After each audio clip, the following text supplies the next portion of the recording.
אמא לא בבית, היא בעבודה, היא נקעה דירות, והיא מפרנסת אותנו עם הכסף הזה. מה את רוצה לאכול? סתם. פסטה? סבבה. זה די מעצבן שהיא לא בבית ולא מבלים איתה יותר זמן, אבל אם היא לא הייתה הולכת, אז לא היה לנו מה לאכול, לא היה לנו איפה לגור, ואני מבינה אותה. בגלל זה אני עוזרת לה בבית. אני מגיעה הביתה, מכינה אוכל, מטאטה, מקפל כביסה. כל יום אוספת סופי, תלמידת כיתה ט', את אחיה הקטנים מבית ספר. לקייטנות אין כסף, גם לא לחוגים.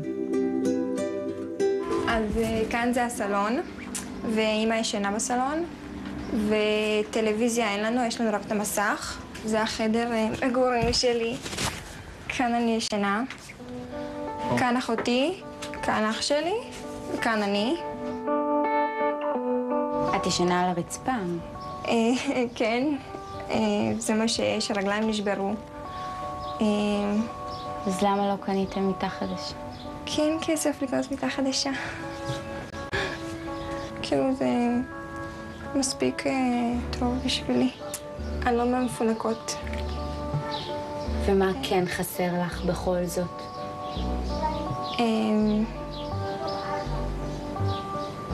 הכל חסר. כן הייתי רוצה ארון חדש, כן מיטה חדשה, מראה בחדר. את מתביישת לפעמים? כן. לפעמים לא נעים לי להביא חברים הביתה. כשלהם יש בית כזה גדול, ולי פתאום קול קטן כזה.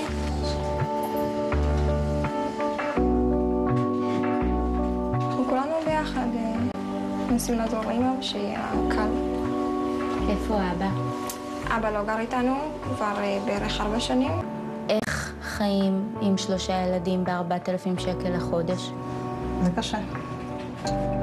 נגיד קונפלקס, אנחנו לא אוכלים כל שבוע. אנחנו קונים פעם כשיש כאילו כסף ולא חבל לנו לזרוק אותו סתם. לפעמים סופי מצטרפת לעבודה של אמא בניקוי דירות, עושה מה שצריך. להחליף את הסדינים ולהחליף את הפחים ולעשות את האבק.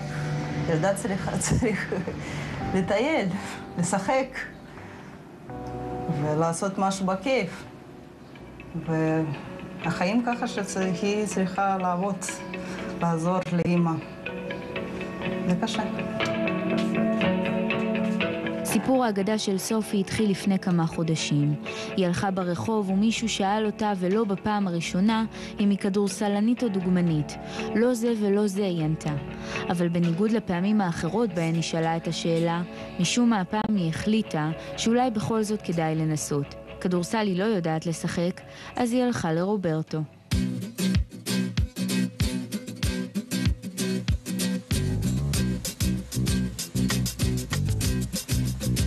באותו יום שראיתי את סופי בעצם אני באתי למשרד רגיל, אני בא למענית למטה, פתאום אומר ילדה יורדת עם אמא שלה, אמרתי, מה, מקווה שכבר חתמת אצלי, אז אמרה לי, כבר חתמתי, אנחנו מצטלמות, אמרתי, אצלי יש לי, כאילו, הייתה נראית כמו קלאודיה שיפר הצעירה.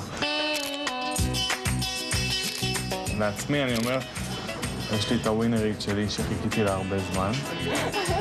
השנים האחרונות היו הרזות של רוברטו בן שושן. חלף הרבה זמן מהשעין שלו זיהתה פוטנציאל בוסרי. את הדבר הזה שאי אפשר בדיוק לשים עליו את האצבע. ברגע שראיתי את סופי ידעתי שזה הגוס זהב שלי. זה בעצם מה שישנה בדיוק את המצב שהיה לי, השנים הקשות שעברו עליי, ויהפוך אותי שוב להיות מספר 1. סוכן הדוגמניות עושה מהלך לא שגרתי, מהמר. במקום לתת לסופי לגדול בארץ, לתת לה כמה שנים להשתפשף בתעשייה, הוא מחליט ללכת על גדול. הוא מספר עליה לבעלים של סוכנות דוגמנות קטנה ויוקרתית בפריז. הם סברות מאוד מאוד קשה, שהיא לא מקבלת, כאילו, יש להם 70 דוגמניות וזהו. לא מקבלים דוגמניות רק אם הן ממש ממש מיוחדות. זה גם לא משנה אם הן יפות או לא יפות, זה משנה אם הן מיוחדות. והוא אמר לי, בוא נחכה קצת שהיא תהיה יותר גדולה. אמרתי לו, תשמע, או שאני שולח אותה עכשיו לחו"ל אצלך, או שאני שולח אותה למקום אחר, כי לדעתי זה הזמן שלה. אפילו שהיא צעירה והכל, אבל אני רוצה שהיא תטעם מהדוגמנות הבינלאומית ולא תתקלקל לי פה. עם היא מאוד יפה, אבל מה שונה במדוגמניות אחרות?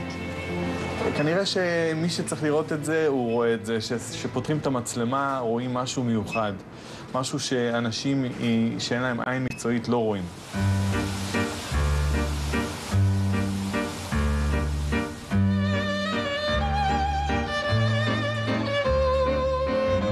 סופי עולה על מטוס בפעם הראשונה בחיים שלה. היא טסה לפריז עם רותם, סוכנת מהמשרד של רוברטו. היא בדרך לצילומים עבור סוכנות צרפתית שאף ישראלית לא מיוצגת בה. אבל אז מגיעה ההתרסקות. הגענו לסוכנות ואמרו לנו היום אין לכם כלום, אז אנחנו קצת התבאסנו, כי וואלה, באנו לעבוד, באנו להצטלם, באנו לאודישנים, באנו כאילו, לא באנו לפריז לסטלבט. כשהסוכן הצרפתי רואה אותה פנים אל פנים הוא מתרשם, אבל היא צעירה מדי בשבילו, לא בשלה. הוא מבטל את הצילומים שנקבעו לה. סופי והסוכנת מישראל מאוכזבות, אבל עכשיו משבוטלו התוכניות שלהן, יש להן יום וחצי לשרוף בפריז. אז התחלנו להסתובב בסביבה של הסוכנות, קצת לראות את העיר, קצת להכיר את הסביבה, וראינו חנות של דיור. עכשיו, אני ממש אוהבת דיור.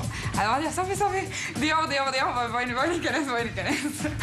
אז נכנסנו לחנות, ובקופה עומד לא אחר מאשר רף סימונס האגדי. ואני כאילו, סופי, את יודעת מי זה? אני ככה תורפת לדעת, את לא מבינה מי זה.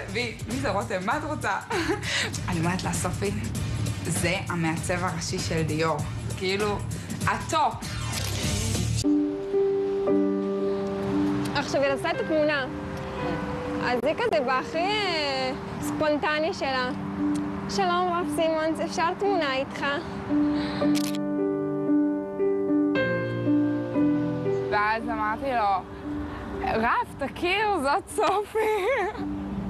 לחפור לו, לספר לו שזה היום הראשון שלנו בפריז וכולי. ואז הוא ביקש לקחת את הפרטים שלי. רשמתי לו, ואני אומרת לו, סופי, את קולטת שהוא לקח את הטלפון שלי? היא עושה לי... אני אמרתי לה, מה את מתלהבת? הוא לקח את זה מנימוס כאילו. נראה לך באמת עכשיו שרב סימונס יתקשר אליי? סופי משוכנעת שהמקסימום שהחוצפה הישראלית של רותם תשיג היא תמונה עם סימונס. גם זה משהו. אבל מספר שעות אחר כך הטלפון מצלצל בסוכנות הצרפתית שהזמינה את סופי לפריז, על הקו מלהק הדוגמניות של דיור. You have a young girl called Sophia. She's from Israel. I was like, how do you know her? It's like, well, why do I not know her? It's like, we don't know her because she's not supposed to meet anyone. She's just here to meet me, not to meet you. And he's like, well, she was in a Dior shop, and I don't know for what reason, but Raf Simons was in the same Dior shop, and he met her, and he wants her. It's like, what? What is that? I've never heard a story like this. Never. Amazing. תחשבו על כמות צירופי המקרים שהביאה את סופי לחכב באירוע המרכזי של שבוע האופנה בפריז. כדי שזה יקרה, היא הייתה צריכה לצאת מהסוכנות הצרפתית בדיוק כשסימונס היה בחנות של דיור, הייתה צריכה להיות איתה מישהי שתגרור אותה לשם כמעט נגד רצונה, שהמלווה של סופי תעריץ את המעצב, תזהה אותו, ושיהיה לה האומץ לגשת אליו. דגמנת בארץ לפני? עשיתי איזה צילומים לחברה של אמא שלי שהדוגמנית שלה לא באה, אז... לא צעדת על מסלול אף פעם? לא. פעם ראשונה שהולכת לצעוד במסלול זה יהיה בדיור, ואני מפחדת לפשל, כן.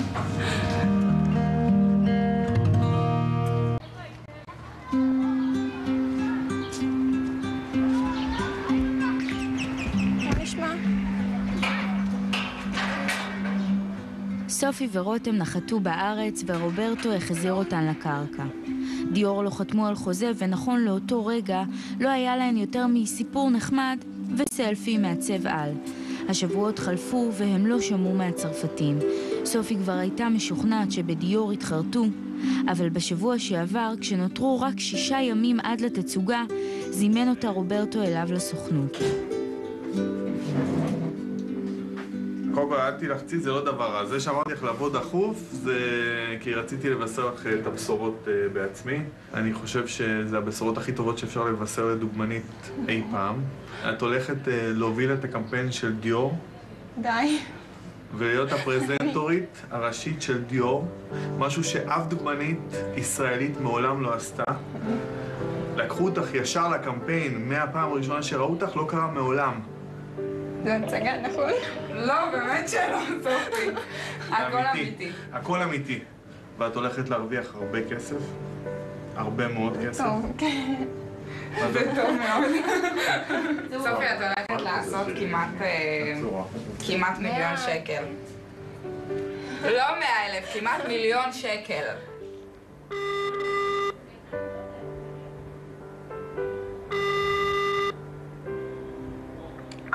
הלו, מאמה. התקבלתי לדיור. זה תשע. כן. וואו, מזל טוב, זה רוצים? זהו, את יכולה להתפטר מהעבודה. וואו. זה הזוי, אני לא מעכלת. כיף לי.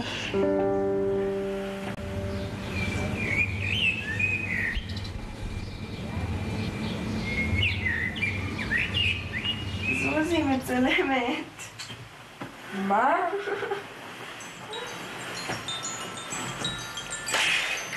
בוקר טוב.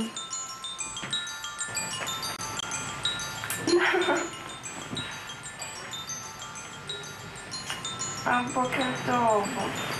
צריכה לקום. מה רבשה?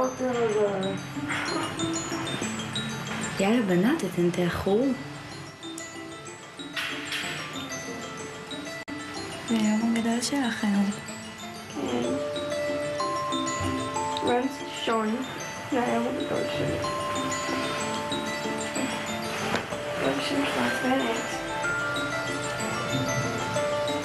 את לא שמה את זה בוקר טובה, תראי איך אני נראית. היום הגדול הגיע. עוד מספר שעות תצעד סופי בתצוגת האופנה הראשונה בחייה.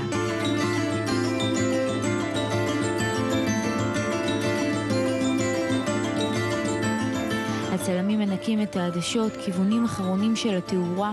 מאחורי הקלעים דוגמניות מתאפרות ומסתדרות, וסופי כבר לא אדישה. עכשיו זה אמיתי, עכשיו כולם סביבה. מעצבים את השיער, איפור ציפורניים, ההתרגשות בשיאה. סופי, ספרי לנו מה עושים לך עכשיו. החיים שלי לא עשיתי. יש לי זמן עכשיו ללכת לספה.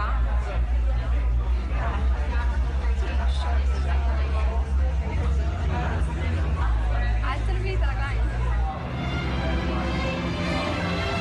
סופי, את מתרגשת? לא. לא. Je suis une femme, ni lune, ni homme.